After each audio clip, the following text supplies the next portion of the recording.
What's going on, everyone? TM24 Plays here, and we are back with some more Marvel Snap content. Today, we're continuing our ranking series, and it's time for the 4-drops. Now, overall, I think the 4-drops have the highest quality of any cost of card, and unfortunately, I am missing a few cards that I feel are super strong, but I didn't want to rank cards that I wasn't able to use myself.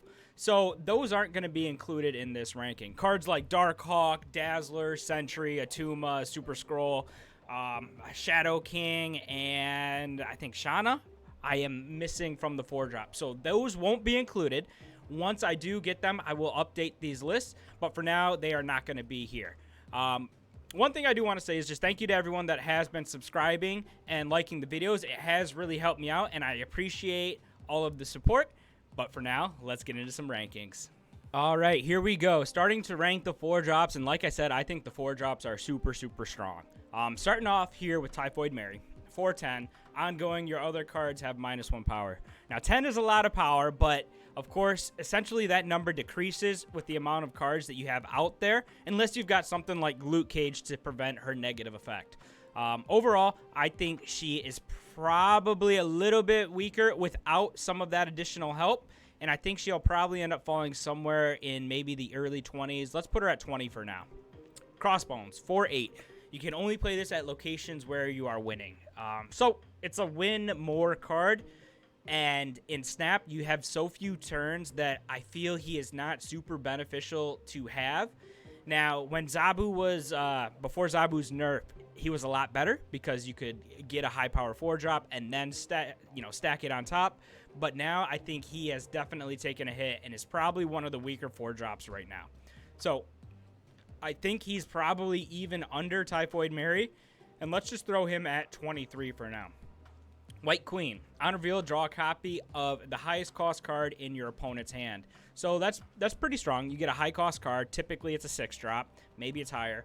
You also get info, which is super helpful going into the last 2 turns of the game. So I think White Queen is pretty strong. I think she deserves a spot kind of in the middle. And I think where I'm going to put her is right there, right at 13. I think the info is just as valuable as the card that she gets you. So 13 feels pretty good to me. Thing, 4-6. Of course, he's played in those Patriot-style decks. The no abilities. But for me, I don't feel that he's super strong. I mean, look at White Queen. She's a 4-6 as well, but she also gives you a card. Now, she's not going to fit in the same decks the Thing does, but if I had to choose, I'm taking her. I'm also probably dropping the Thing even further than maybe even Typhoid Mary and Crossbones, just because he is super expensive. It's almost more beneficial to play more cards down, even in that no ability style deck. So you're playing things like Brood or Mr. Sinister as opposed to just the Thing. So for me, I feel that he is fairly weak. I'm going to put him at 24 for now. Rock Slide, another 4-6. On reveal, shuffle 2 rocks into your opponent's deck. You can disrupt their deck. He's a, 6 is, as you can see here, pretty standard in terms of power. I think the ability is solid. I think I would feel differently about Rock Slide if I had cards like Darkhawk. So for me, unfortunately, I've got to put him a little bit lower just because I haven't got the same use out of him as I have the other 4-drops in this list. Hellcow, discard 2 cards from your hand. Great in those discard decks. It was super strong. I had a nice Zabu deck with Hellcow. So I really like Hellcow. But, looking at it, I do think that it is probably on the, lower half as well, but just barely. I think Hellcow probably fits nicely right around 14. Namor, 4-6, ongoing, +5 power if this is the only card here.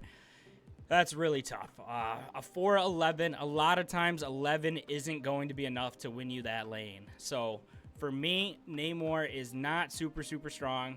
I think he actually is probably one of the weaker ones, and I'm going to even put him below the Thing for now.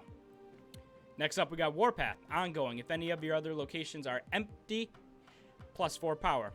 So 4-9, ongoing ability, pretty strong. He can get hit by Shang-Chi, which is a little annoying, but overall, I think Warpath is pretty good. I think he belongs in the top half. So for me, I'm going to put him right at 11 for right now. I feel like that's a pretty good spot for Warpath. Next up, Omega Red. If you're ahead by 10 plus power here, plus 4 power to other locations. So again, it kind of feels like a win more card that actually benefits the other locations. For that reason, I think it's ahead of Crossbones, but you've got to be up by 10. And if they close that gap, she's just a 4-5. So, saying that, actually, I think I'm going to put her underneath Crossbones. I think I'm going to slide him up one and put her right where he used to be at 23. Spider-Man. If a card moved last turn, this costs 1. So 4-5, 1-5. Ideally, you're getting it out as a 1-5. Discounts are always great. I think Spider-Man's pretty good, but also I don't think he is, top. I don't think he's top 10. I think he's probably in the middle somewhere. So for me, I'd probably stick him somewhere between 12 and 17. And actually probably closer to that 17 for now. Drax. On reveal, if your opponent played a card here this turn, plus 3 power. So you've got to hit, and if you guys have seen my other ranking videos, I don't particularly like these style of cards. Because if you miss, it's just a 4-5, and that doesn't feel very good. So for me, I feel Drax is fairly weak. So I'm probably going to put him in the late 20s. I think I'd rather have Thing because he does have some potential upside. His upside isn't quite as great as Omega Red. So for me, I'm tossing Drax right here at 24. It's a good number. But yeah, I just don't see as much value in Drax as I do, most of these other 4-drops. Strongman, ongoing. If your hand is empty, plus 6 power. That is a great effect if you can pull it off. Obviously, he's played in discard style decks. I've only used him in maybe 1 or 2 decks, and a lot of the times it was a little bit tough to pull him off because discarding your whole hand can be tough to do, or making sure your hand is empty at the end of turn 6 can be tough. So for that reason, I feel his effect is a little bit harder to pull off. Easier now that we've got MODOK, but still, I'm going to rank him a little bit lower and probably stick him right here at 21. All right, next up, Rescue. If you play a card here next turn, plus 5 power. So you've got to play on that lane on turn 5. Turn 5 can be a very, very pivotal turn, but she's got some synergy there. So one of my control decks, I love to go Rescue into Professor X, and that feels super strong. Typically, you win that lane, it's locked down. So I like Rescue, but still, I feel that she is not in the top 10, at least for me right now. I think she's close. I think she's better than Warpath, but I don't think she quite makes it into the top 10. Moon Girl, on reveal, duplicate your hand. I think we've got our first top 10 card here. I think Moon Girl is very, very strong. Maybe you're duplicating She-Hulks. Maybe you're duplicating Deaths. You're duplicating a bunch of strong 1-drops. I think she's got a lot of flexibility, a lot of value, and I think she deserves a spot. Probably at the later end of the top 10. I feel like 9 is okay for now, but we've got a lot of strong 4-drops to come, with Kazar being one of them. I think that 4-drops are super, super strong. I would love to put him in the top 5, but I think for now, I'm going to have to stick him at 6. So we'll keep him right outside the top 5 for now, knowing there is potential for him to move up. He's buffing those 1-drops, so it can be super powerful, but typically him by himself isn't going to win you those games. Enchantress, on reveal, remove the abilities from all ongoing cards at this location. So your opponent's and yours, a little bit flexible there.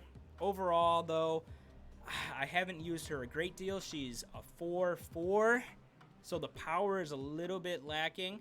I don't think she's a bad card. I do see her uses, especially in metas where there's a lot of ongoing cards, when we were seeing Invisible Woman, when we were seeing a lot of Wongs. So for me, I feel she's solid, but she's probably going to end up right here for me. Maybe 18. 18 feels okay. Jessica Jones, on reveal. If you don't play a card here next turn, plus 4 power, so 4/8. I feel like that's pretty good. I don't think she's a top 10, though. At least right now, I think she's outside of it. I think I'm going to put her right behind Hellcow. I think 15 is an okay spot for her right now, knowing that, hey, maybe all these cards got to shift up. Crystal, on reveal, if this is in the middle location, shuffle your hand into your deck and then draw 3 cards. I think it's a very, very tough card to play. It's nice to maybe go searching for something, but you don't even know if you're going to end up hitting the same cards. To me, I don't think Crystal is as good as some of these other cards, so I'm going to put her at the bottom for now. Next up, Spider-Man. On reveal, your opponent can't play cards at this location next turn. I think that's a very, very strong card. You play it on 5, you lock him out of a location, you don't have to worry about it. You can then go take it. I think Spider-Man is above Moon Girl. Now, Ka-Zar, I think it's close, but I'm going to put him right below Ka-Zar for now, and I'm going to put him at 7. Shang-Chi, destroy all enemy cards at this location that have 9 or more power. Super, super strong counter card. I think our first one making it into the top 5. And I think 5 is a good spot to put him. Ghost Rider, bring back one of your discarded cards to this location. So, in combo with Lady Sip, Ghost Rider super strong. Discard decks, he can feel really, really nice. You know you've got something strong coming down. He is reliant on those other cards, but typically you're going to pull something back that's pretty large, so I feel like he's pretty strong. And I think I would actually put him close, actually maybe even in, I think 9 feels good, so I'm going to have to bump Moon Girl down 1 and put Ghost Rider there at 9. Absorbing Man. If the last card you played has an on-reveal ability, this copies it. I think that is a super, super strong effect. There are a lot of good on-reveal cards, so for me, he's definitely in my top 5. I'm going to put him at 4 for now, just because I know some of these 4 drops left are really, really strong, with Wong being one of them. I think our first real contender for that top spot. On-reveal abilities at this location happen twice. Yes, he can be countered, but if he isn't, a lot of the times he just wins you the game.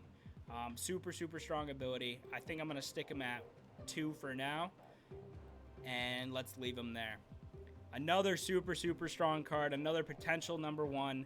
Shuri, on reveal, double the power of the next card you play. Man, Shuri is super strong. Definitely in the top 3. I think, though, that maybe she is not quite as strong as Wong, so I'm going to put her at 3 with Wong being at 2 for now. Another really strong 4-drop, Jubilee. You're pulling something from your deck, so that could be a 4/21 if you pull an Infinite. That's amazing. I think she's super strong. I think she's stronger than Spider-Man. I think she's stronger than Ka-Zar. Now, because of the randomness, that keeps her down a little bit in my book, so I think I'm going to put her at 6. It looks like we've got 2 left. We've got Mr. Negative and Dracula. Both of those are going to be in the top 10, for sure. So I think I've got to move some. I think I got to move Jessica Jones down to 16. I got to move Hellcow, White Queen, Warpath, Rescue, and Moon Girl gets bumped out of the top 10. I think both of them are stronger than Ghost Rider. I think both of them are probably stronger than Spider-Man. Probably stronger than Ka-Zar. Now this is where it gets difficult, because these cards I feel are very, very, very strong. So for me, Mr. Negative, I think I put him above Jubilee, and I think I even put him above Shang-Chi. I think I slip Mr. Negative right there in at number 5, and that feels very, very good to me. And the last one here is Dracula. I don't believe he is the best 4-drop, which means I'm going to move Wong and Shuri up. Absorbing Man, I still think is really, really strong. Does he deserve to be number 3? He's got to copy another ability. I think Absorbing Man's got to stay. I think actually Mr. Negative deserves to be bumped up. I think he's number 3. And actually, I think Absorbing Man's got to move 1. I think he moves to 4. I think Dracula can be super, super strong. I had decks built around him since I got him, even without some of those higher power those higher power decks, I wanted to make Dracula work, and I was able to. So for that reason, I feel Dracula is super, super strong. I'm going to put him in the top 5 just above Absorbing Man. So just looking at this really quickly, our top 5 is Wong, Shuri, Mr. Negative, Dracula, and Absorbing Man, followed closely by Shang-Chi, Jubilee, Kazar, Spider-Man, and Ghost Rider. So for me, that's my top 10. I feel pretty good about this list. I feel like a lot of them can be interchangeable because the power levels are so high. Once I get some of those other 4-drops, I will take another look at this list. But for now, this is what I got. And I would really appreciate if you guys would let me know how I did. Do you guys agree, disagree? Is someone too high, someone too low? I know I was probably a little bit harsh on a couple of these cards, but for me, I just haven't had the value out of them. So let me know what you think. And please remember to subscribe and like the video, as it really does help me out. But until next time, remember, have some fun.